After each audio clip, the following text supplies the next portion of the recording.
ಸರಸ್ವತಿ, ಲಕ್ಷ್ಮಿ ಎಲ್ಲ ರೆಡಿ ಮಾಡ್ಕೊಂಡಿದ್ದೀರಾ? ನಿಮ್ಮ ಹೊಸ ಅತ್ತೆ ಮಾವ ಬಂದಾಯ್ತು. ಏ ರಾಮ್, ಒಂದು ನಿಮಿಷ ಇರಪ್ಪ. ನೀನು ಸೊಸೆರೆಲ್ಲ ರೆಡಿ ಮಾಡ್ಕೋತಾ ಇದ್ದಾರೆ, ಬಂದ್ಬಿಡ್ತಾರೆ.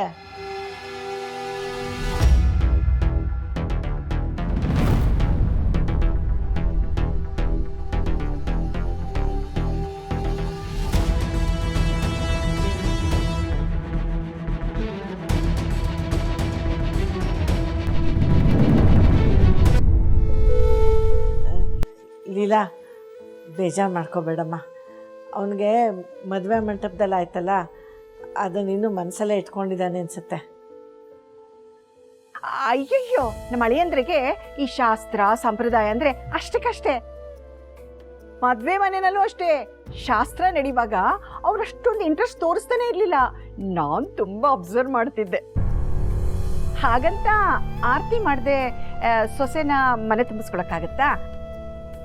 ನಿಮ್ಮ ಮನೆ ಬೆಳಗ್ಗೆ ಬಂದಿರೋ ನನ್ನ ಮಗಳಿಗೆ ಆರತಿ ಬೆಳಗ್ಗೆ ಒಳಗಡೆ ಕರ್ಕೊಳಕ್ ಹೇಳಿ, ನಮ್ಮ ಲೀಲನ್ ಸೊಸೆಂದಿರಿಗೆ.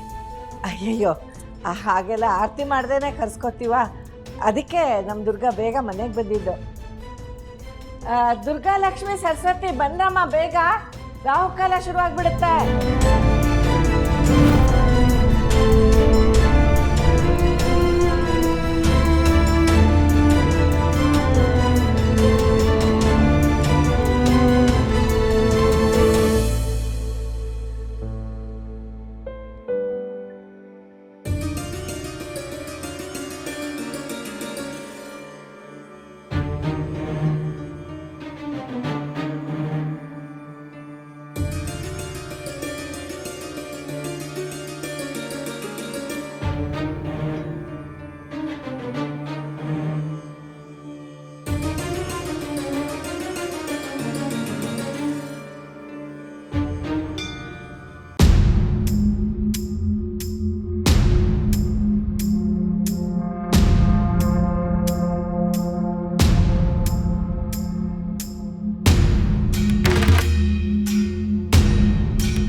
ಚುಕ್ಕಿ ಪ್ರಾಣ ಉಳಿಸ್ಕೊಳ್ಳೋಕ್ಕೋಸ್ಕರ ನಾನು ಈ ಕೆಲಸ ಮಾಡ್ಬೇಕಾಯ್ತು.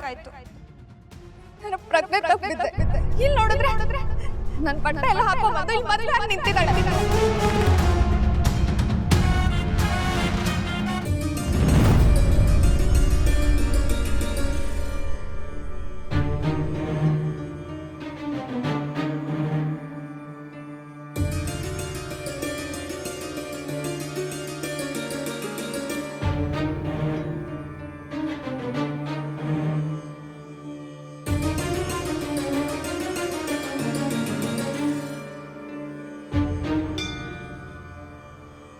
ದುರ್ಗಾ, ಏನಿದೆಲ್ಲ?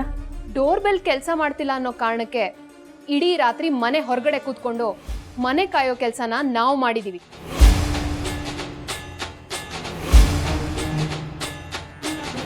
ಏಜೆ ಕೊಟ್ಟ ಜವಾಬ್ದಾರಿನ ನಿಭಾಯಿಸೋದ್ರಲ್ಲಿ ವ್ಯತ್ಯಾಸ ಆಗಿದ್ದ ಕಾರಣಕ್ಕೆ ಬಿಸಿಲು, ಮಳೆ, ಕತ್ಲೆ ಅನ್ನೋದನ್ನ ಲೆಕ್ಕಿಸದೆ ಹೊರಗಡೆ ನಿಂತಿದ್ವಿ. ಒಂದು ಕಾರ್ ವಾಶ್ ಆಗಿಲ್ಲ ಅನ್ನೋ ಒಂದೇ ಒಂದು ಕಾರಣಕ್ಕೆ ಮನೇಲಿರೋ ಎಲ್ಲ ಕಾರ್ಗಳನ್ನು ನಾವೇ ವಾಶ್ ಮಾಡಿದ್ದೀವಿ.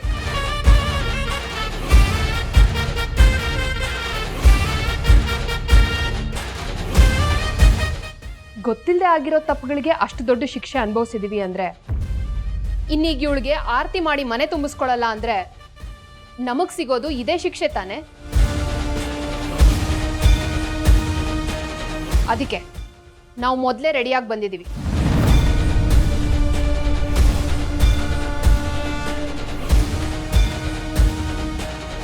ದುರ್ಗಾ, ಯಾಕಮ್ಮ ಹೀಗೆಲ್ಲ ಮಾತಾಡ್ತಾ ಇದೀಯಾ? ಹೌದಜ್ಜಿ, ಇವಳಿಗೆ ಆರತಿ ಮಾಡೋ ಸಂದರ್ಭ ಬಂದ್ರೆ ನಾವೇ ಈ ಮನೆ ಬಿಟ್ಟು ಆಚೆ ಹೋಗ್ತೀವಿ.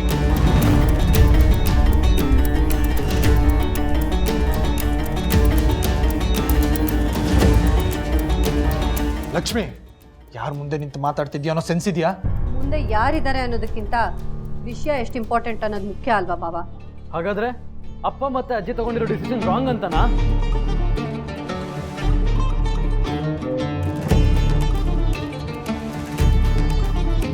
ಈ ವಿಷಯದಲ್ಲಿ ಎಜೆ ಇಲ್ಲಿವರೆಗೂ ಸೈಲೆಂಟ್ ಆಗಿದ್ದಾರೆ ಅನ್ನೋದು ಎಲ್ರಿಗೂ ಗೊತ್ತಿರೋ ವಿಷಯ. ಮೌನಂ ಸಮ್ಮತಿ ಲಕ್ಷಣಂ ಅಂತಾರೆ.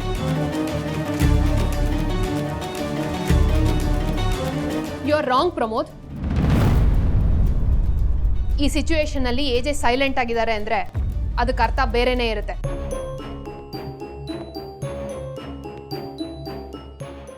ಅದೀಗ ಕುದೀತಾ ಇರೋ ಜ್ವಾಲಾಮುಖಿ. ಅದು ಯಾವಾಗ ಸಿಡಿಯುತ್ತೋ ಗೊತ್ತಿಲ್ಲ.